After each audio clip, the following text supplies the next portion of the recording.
வளைபரப்பு எப்படி நம்ம வந்து மனசுல பதிய வைக்கிறது, எப்படி மனப்பாடமா சொல்றது அப்படின்றது சொல்லி கொடுத்தேன்.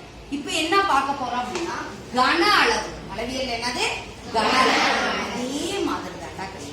நான் திரும்ப திரும்ப சொல்றது அதாங்க. முதல் நீ என்ன பண்ணு, உனக்கு ஏத்த மாதிரி அதை சிம்பிளா பண்ணிக்க. உடனே 8 ஃபார்முலா எப்படி மனப்பாடம் பண்றது? ஒண்ணும் இல்லப்பா, 8ன்னு நினைக்காத. முதல் என்ன படிக்க 2ன்னு நினை. அதுதான் ஃபர்ஸ்ட் பாசிட்டிவ் தாட் தான். முதல் 2 என்ன? உருளை, உள்ளீடற்ற உருளை, உள்ளீடற்ற உருளை. அவ்வளவுதான்.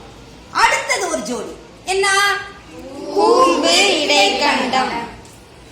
உருளை உள்ளீடற்ற உருளை, கூம்பு இடைக்கண்டம். டக்குன்னு வந்துருக்கு பாரு வார்த்தை. வந்துருச்சா இல்லையா? உருளை உள்ளீடற்ற உருளை, கூம்பு இடைக்கண்டம். அடுத்தது கவனி. கோலம், திண்ம கோலம், உள்ளீடற்ற கோலம்.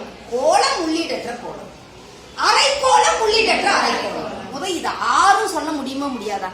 யாராவது ஒருத்தர் சொல்றீங்களா? போட பார்க்காத, பார்க்காமயே சொல்லி ட்ரை பண்ண.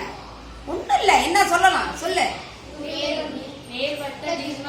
ரொம்பலாம் வேணாங்க, ஃபுல்லா சொன்னீங்கன்னா லேட் ஆகி போயிடும். உள்ளீடற்ற உருளை, கூம்பு இடைக்கண்டம், கோலம், அரைக்கோளம், கோலம் உள்ளீடற்ற கோலம், அரைக்கோளம், உள்ளீடற்ற. அவ்வளவுதான்டா கண்ணு, ஜோடி ஜோடியா சொல்லிடுறோம். பேரா சொல்றோம், வேற ஒண்ணுமே இல்ல. புரியுதாடா கண்ணு? ஃபர்ஸ்ட் என்னது? Cylinder, hollow cylinder. Cone, frustum. Sphere, hollow sphere. Hemisphere, hollow hemisphere. இவ்வளவுதான்டா கண்ணு. ஆனா இது எல்லாமே எதுல எழுதணும்? கன அலகுகள்ல, கியூபிக் யூனிட்ஸ்னு எழுதணும். அதை மறந்துடாதீங்க எப்போதுமே. இந்த மென்சுரேஷன் அது ரொம்ப முக்கியம். இப்போ எப்படி மிஸ் ஃபார்முலா எழுதுறது? ஏற்கனவே டெரிவேஷன் சொல்லி கொடுத்ததுனால அந்த ஆக்ஷன் ஒண்ணுல தொடர்ந்தீங்கன்னா கடகடன்னு வந்துடும். கன அளவுக்கு என்ன சொல்லி கொடுத்தேன்? πr square into h. அதுல என்ன போட்டோம்? வளைபரப்புக்கு 2πr இன்டு h. அதுக்கு இப்படி செஞ்சேன். இதுல என்ன சொல்லி, ஏன்னா பரப்பளவு வேணாங்கல, πr ஸ்கொயர் இன்டு h. இப்படி வச்சினாலும் சரி, இந்த பக்கம் வச்சினாலும் சரி. சோ வந்துருச்சு, அவ்வளவுதான். இது வந்துட்டாலே அவ்வளவுதான். அடுத்த formula easy. πr square h என்னது? கன அலகுகள். எழுதிட்டு இருந்தா லேட் ஆகும். அடுத்தது கவனி, என்ன? ஹாலோ. நான் சொல்லி கொடுத்துருக்கேன். என்னது? π இன்டு எதடா ரீப்ளேஸ் பண்ணனும்? r square. எதால ரீப்ளேஸ் பண்ணனும்? Capital R square minus small r square into h. இதுல ஒரு இன்னொரு க்ளூ. நிறைய பேர் பிளஸ்ன்னு நினைச்சுக்கிறாங்க. கர்வ்டு சர்ஃபேஸ் ஏரியாவுக்கு பிளஸ் வரும். ஆனா கன அளவுக்கு என்ன வரணும் நமக்கு? மைனஸ். வளைபரப்புக்கு தான் பிளஸ். கன அளவுன்னு வந்தாலே என்னது? அந்த மெட்டீரியல் தான் வேணும். அதனால வெளியாரமும் உள்ளாரமும் கழிக்கப்படும். புரியுதா? சப்ட்ராக்ட் ஆகும். இப்போ இது ஞாபகம் வந்துருச்சா? ரைட்டா ரைட்லியா? உருளையின் கன அளவு πr ஸ்கொயர்டு h. உள்ளீடற்ற உருளையின் கன அளவு π இன்டு, அந்த இடத்துல நிறுத்திக்கோ. அந்த உச்சரிக்கிறது இன்னொன்னு மனப்பாடம் செய்யறதுக்கு ஒரு பெரிய ஒரு clue. π into capital R square minus small r square into h.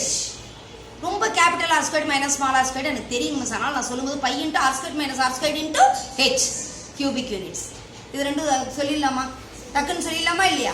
அடுத்தது என்னது? கோல், கூம்பு. என்ன சொன்ன? சிலிண்டருடைய கன அளவுக்கு கூம்பினுடைய கன அளவுக்கு தொடர்பு இருக்குன்னு சொன்னோமா சொல்லலையா? அப்ப இந்த ஃபார்முலா தெரிஞ்சாலே என்னது? πr square h divided by 3. 3 ஒரு பங்கு. 1/3 இன்டு πr ஸ்கொயர் h ன்னு சொல்லலாம். இல்லாட்டி என்னன்னு சொல்லிக்கோ, πr square h divided by 3. ரைட்டா? ரைட். அடுத்து என்ன? இடைக்கண்டம், வாளி, ஃப்ரஸ்ட்ரம். எதுனாலும் அதேதான். அதனால வாளின்னு கொடுத்துட்டா விட்டுறாது. ரைட்டா கண்ணு? என்னன்னா 1/3 இன்டு πh. நல்லா கவனி, இந்த πh கீழே போட்டாங்க. அதனாலதான் இன்டுன்னு சொல்றேன். சில 1/3 πh உச்சரிச்சாலே போதும். ஆனா இது எதுக்குன்னா தப்பு வரக்கூடாதுன்றதுக்காக. 1/3 into πh into r square, capital R square plus small r square plus rr. Capital R small r பெருக்கிறோம். So 1/3 into πh into r square plus r square plus rr. இத வேணும்னா சிலர்ல என்னதான் மிஸ் பை ஹெச்னா கொஞ்சம் வர மாட்டேங்குது. 1/3 into πh into H into அப்படி சொல்றேன் அப்படின்றாங்க. R square plus R square plus R. பரவாயில்ல, நான் என்ன சொன்னேன், நமக்கு ஃபார்முலா கரெக்டா எழுதணும். எப்ப வாழ்நாளில் கேட்டாலும் சொல்ல தெரியும். ஸோ நம்ம உள்வாங்கிக்கிட்டு எப்படி படிக்கிறோமோ அப்பதான் நம்மளால ரீப்ரொடியூஸ் பண்ண முடியும். ஸோ அப்போ ஈஸியா போயிடுச்சா? என்னது, கூம்புக்கும் இடைக்கண்டத்துக்கும் மனசுல வந்துருச்சு. கரெக்டா? கரெக்ட் இல்லையா? Pi R square H divided by 3 1/3 into pi H into capital R square plus small R square plus capital R into small R. கரெக்டா? கரெக்ட் இல்லையா? அடுத்தது என்ன வேணும்? கோளம், உள்ளீடற்ற கோளம். ஒண்ணும் இல்லடா கண்ணு, நமக்கு கர்வ்டு சர்ஃபேஸ் ஏரியா தெரியுமா தெரியாதா? வளைவரப்பு தெரியுமா தெரியாதா? 4πr ஸ்கொயர்னு தெரியுமா தெரியாதா?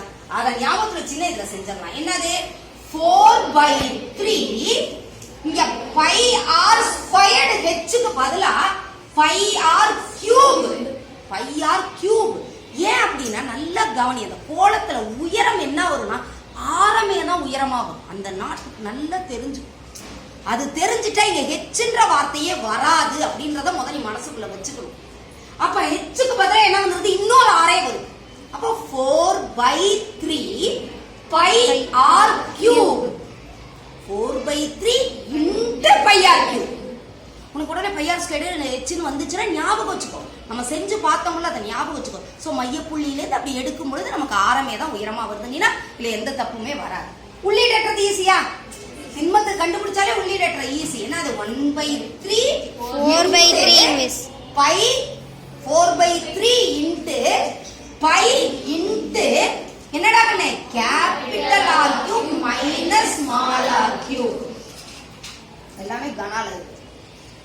இந்த ஆர் கியூப் எதால ரீப்ளேஸ் ஆகுது, capital R cube minus R.